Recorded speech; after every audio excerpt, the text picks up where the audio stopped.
नमस्कार दोस्तों, मेरा नाम है प्रदीप चौहान। बात समझनी है तो पूरी सुननी होगी। दोस्तों, आज का वीडियो मैं एक शेर से शुरू करना चाहता हूँ। मशहूर शायर मशर अफरीदी साहब का ये शेर है। आप शेर सुनेंगे, वीडियो देखेंगे तो समझ जाएंगे कि मैंने ये शेर क्यों पढ़ा। अफरीदी साहब कहते हैं कि तुम्हारी सोच के सांचे में मैं ढल नहीं सकता, ज़बां काट लो लहजा बदल नहीं सकता। तुम्हारी सोच के सांचे में मैं ढल नहीं सकता, ज़बां काट दो लहजा बदल नहीं सकता। मुझे भी मोम का पुतला समझ रहे हो क्या? तुम्हारी लौ से ये लोहा पिघल नहीं सकता। तुम्हारी लौ से ये लोहा पिघल नहीं सकता। अब इस शेर के साथ ज़रा ये पोस्टर देखिए। The leader of opposition is not a rubber stamp. ये आज राहुल गांधी ने इस देश को मैसेज दिया है। जब राहुल गांधी ने सीबीआई निदेशक को लेकर हुई बैठक में प्रधानमंत्री और सीजीआई जिसमें शामिल होता है उसको लेकर डिसेंट नोट अपना जारी किया, क्योंकि राहुल गांधी का कहना था कि उन्हें जो कैंडिडेट्स हैं उनकी पूरी 360 डिग्री रिपोर्ट नहीं सौंपी गई। इनफैक्ट उन्हें 59 बायोडाटाज दे दिए गए जिनको 1 घंटे में उन्हें पूरा स्क्रूटनाइज करना था, पूरी रिपोर्ट्स को।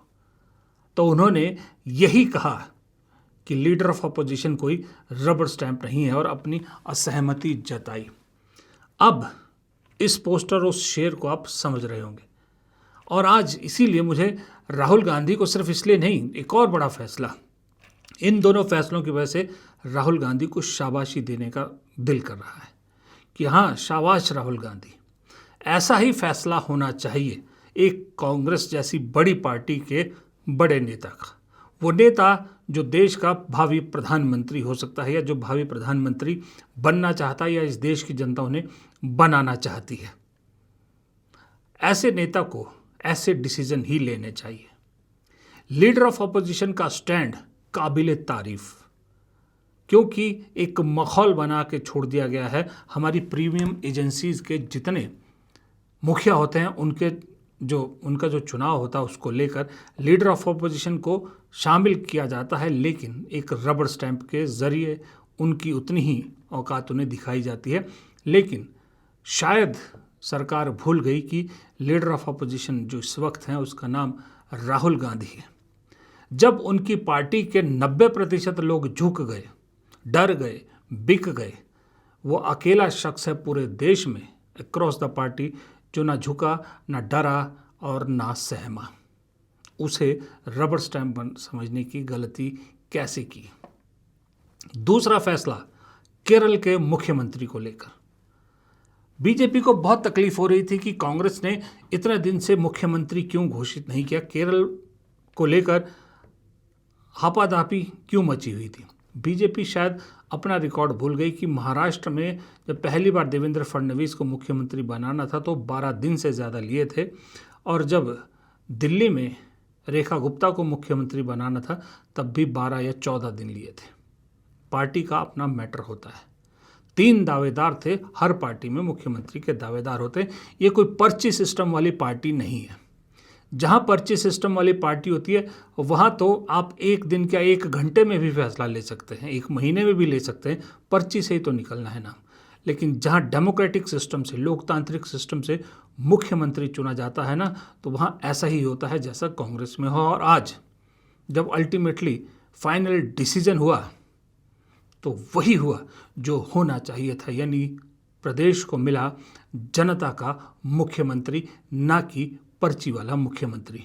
As authorized by the members of the CNP in Kerala, the High Command of the Congress has completed all discussions, and the decision on who the next Chief Minister of Kerala will be announced tomorrow. अब आप सोच रहे होंगे कि जयराम रमेश तो कह रहे हैं कि मुख्यमंत्री का फैसला कल होगा और मैं राहुल गांधी के फैसले की तारीफ कर रहा हूँ। जी हाँ, ये बात सही है। ऑफिशियल अनाउंसमेंट कल होगी, लेकिन मैं आपको बता रहा हूँ फाइनल नाम वीडी सतीशन का तय हो गया है। वीडी सतीशन केरल के मुख्यमंत्री होंगे।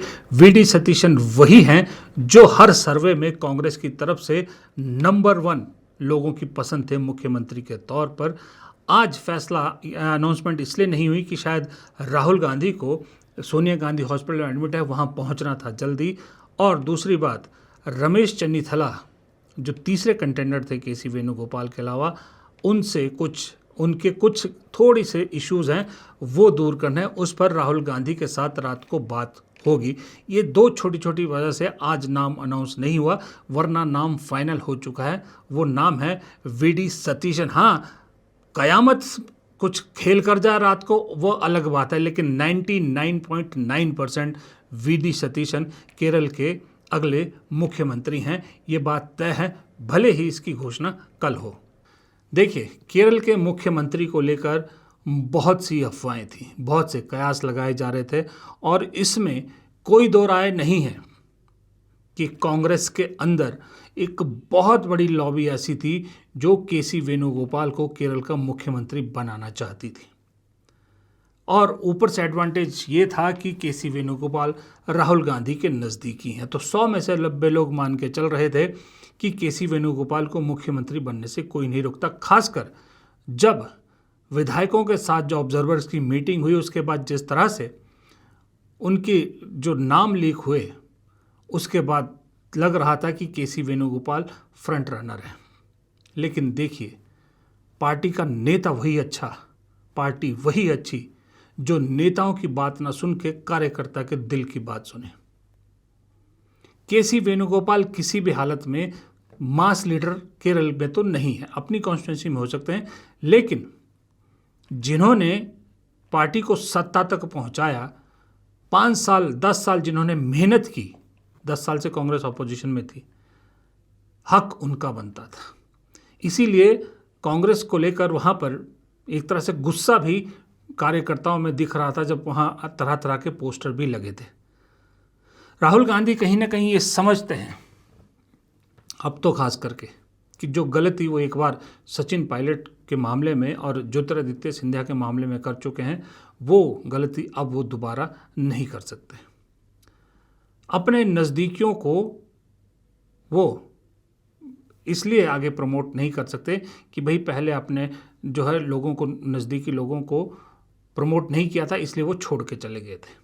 इस डर से ज्योतिरादित्य सिंधिया जैसा मामला ना हो, इस डर से राहुल गांधी लोगों के सेंटिमेंट से नहीं खेल सकते थे। अगर राहुल गांधी कहीं केसी वेणुगोपाल का नाम मुख्यमंत्री के लिए कर देते, तो मैं आपको सही बता रहा हूँ कि कांग्रेस में एक बहुत गलत ट्रेंड स्टार्ट हो जाता।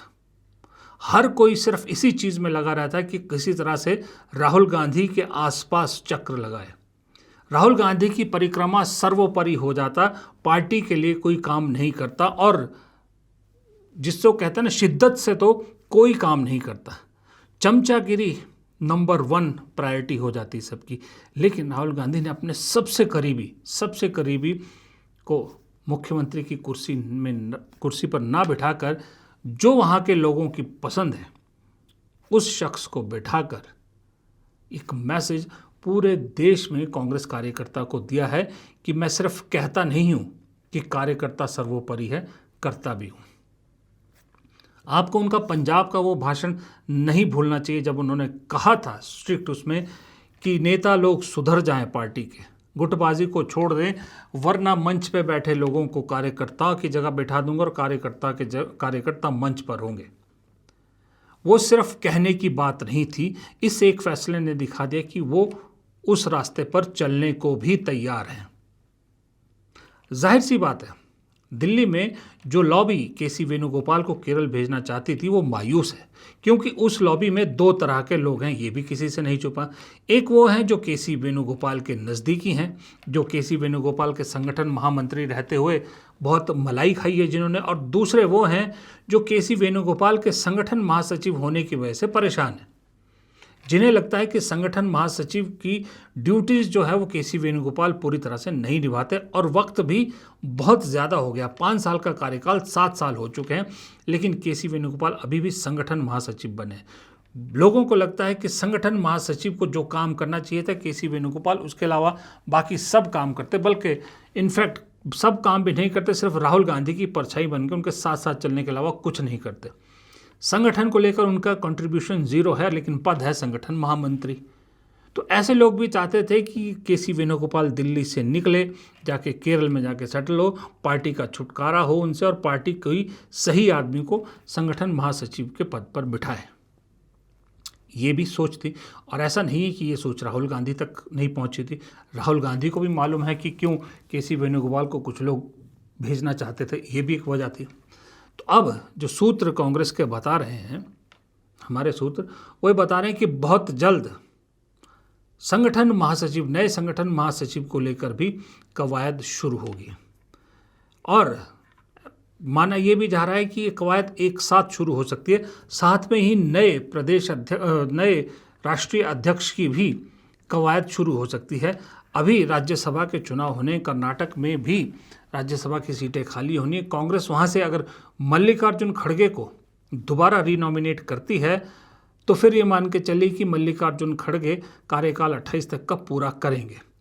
लेकिन अगर रीनॉमिनेट नहीं करती है, मल्लिकार्जुन खड़गे खुद ज़्यादा इंटरेस्टेड नहीं है अपने हेल्थ इश्यूज़ को लेकर, अगर पार्टी नहीं करती है उन्हें रीनॉमिनेट, तो फिर ये माना जा रहा है कि नए राष्ट्रीय अध्यक्ष और नए राष्ट्रीय संगठन महासचिव दोनों की खोज एक साथ शुरू होगी, दोनों की प्रक्रिया एक साथ शुरू होगी। केसी वेणुगोपाल को फिर कहाँ एडजस्ट किया जाएगा या केसी वेणुगोपाल को क्या रोल दिया जाएगा, ये अभी क्लियर नहीं है। लेकिन कहा यह जा रहा है कि शायद उन्हें लोकसभा में कुछ जो है वो अहम जिम्मेदारी दी जाएगी, या फिर राहुल गांधी अपनी कोर टीम में उन्हें राजनीतिक सलाहकार जैसे अहमद पटेल सोनिया गांधी के थे, उसी तरह से उसी पद पर केसी वेणुगोपाल को अपने साथ रख सकते हैं। लेकिन इतना ज़रूर है कि राहुल गांधी समझ गए हैं कि अब केसी वेणुगोपाल का संगठन महासचिव का कार्यकाल भी थोड़ा ज़्यादा लंबा हो गया, अब यहाँ बदलाव करने की ज़रूरत है। लेकिन उससे पहले जहाँ अभी संगठन सृजन को लेकर एडवांस स्टेज पे काम चल रहा है, राहुल गांधी पहले उसको ख़त्म करना चाहते हैं। केसी वेणुगोपाल को एक डायरेक्शन दिए कि इस काम को जल्द से जल्द निपटाओ। अब एक सवाल ये भी उठता है कि केसी वेणुगोपाल मान कैसे गए कि भाई वो मुख्यमंत्री नहीं बनेंगे। तो सीधी सी बात है, इसमें भी सारा रोल राहुल गांधी का था, क्योंकि मल्लिकार्जुन खड़गे जानते थे कि उनके कहने से केसी वेणुगोपाल मानने वाले नहीं हैं, उसका कुछ और मतलब ही निकाला जाएगा।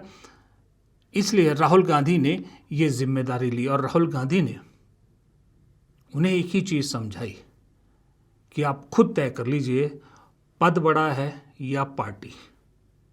अब इसके आगे केसी वेणुगोपाल एक लफ्ज़ नहीं बोल पाए, जाहिर सी बात है, उन्होंने कहा पार्टी। तो फिर राहुल गांधी ने कहा अगर पद से बड़ी पार्टी है तो जो मेरा फैसला है वो मान लीजिए, और मेरे साथ मेरी टीम में दिल्ली में रहकर पूरे देश में पार्टी को मजबूत करने के लिए मेरे साथ काम कीजिए।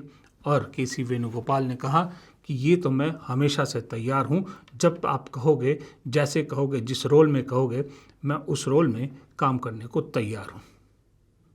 ये केसी वेणुगोपाल ने बहुत शानदार बात कही है। अब मुझे मालूम है कमेंट बॉक्स में कुछ कहेंगे कि हाँ तू भी उसी मीटिंग में था ना, राहुल गांधी को तूने ही तो लिख के दिया था ना, तू ही तो राहुल गांधी का स्पीच राइटर है, ऐसे ऐसे कमेंट भी करेंगे। आपको आपकी सोच मुबारक। आपको लगता है 28 साल हमने वही पत्रकारिता की है जो अभी गोदी चैनल वाले पत्रकार कर रहे हैं, आपको लगता है पत्रकार सारे वैसे ही होते हैं, तो फिर आपकी सोच आप ही को मुबारक। जो सही पत्रकार हैं उनके जो सोर्सेज होते हैं ना, उसी तरह से होते हैं जैसे पुलिस के सोर्सेज होते हैं, वो हमेशा काम करते हैं और हर जगह होते हैं।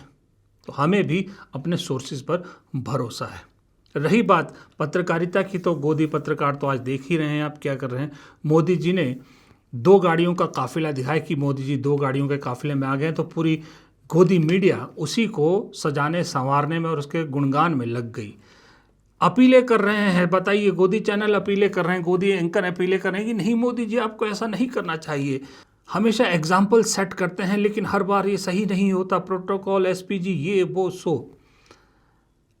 ठीक है, अगर प्रधानमंत्री ने काफिले में से सिर्फ 2 गाड़ियां रखी अपने, बहुत अच्छी बात है, बहुत शानदार बात है। लेकिन एक सवाल मेरा यहाँ भी खड़ा है। पहली बात तो प्रधानमंत्री का 2 गाड़ियों का काफिला है, तो ये नई एजेंसी जिसने ये रिकॉर्ड किया, जिसने भी रिकॉर्ड किया, उन्हें कैसे मालूम, उनका कैमरा कहाँ से वहाँ पहुँच गया। और दूसरी बात, सबसे बड़ी बात, ज़रा दिमाग लगाइएगा, हो सकता है मैं गलत हूँ, लेकिन फिर भी एक सवाल उठा है मेरे दिमाग में कि जो प्रधानमंत्री जहाँ भी जाते हैं गाड़ी के अंदर उनकी एक लाइट ऑन रहती है जिसमें प्रधानमंत्री दूर से ही कैमरे में दिख जाते हैं, लेकिन जब ये 2 गाड़ियों का काफिला जा रहा है प्रधानमंत्री कहीं दिखाई नहीं दे रहे। कैमरे से बेहद मोहब्बत करने वाले प्रधानमंत्री यहाँ कैमरे में आना कैसे चूक गए, ये सवाल शायद आपके दिमाग में भी आएगा। फिलहाल इस वीडियो में इतना ही। वीडियो पसंद आए तो लाइक कीजिएगा, शेयर कीजिएगा, कमेंट बॉक्स में अपनी राय आप भी ज़रूर दीजिएगा और चैनल को सब्सक्राइब करना मत भूलिएगा। नमस्कार।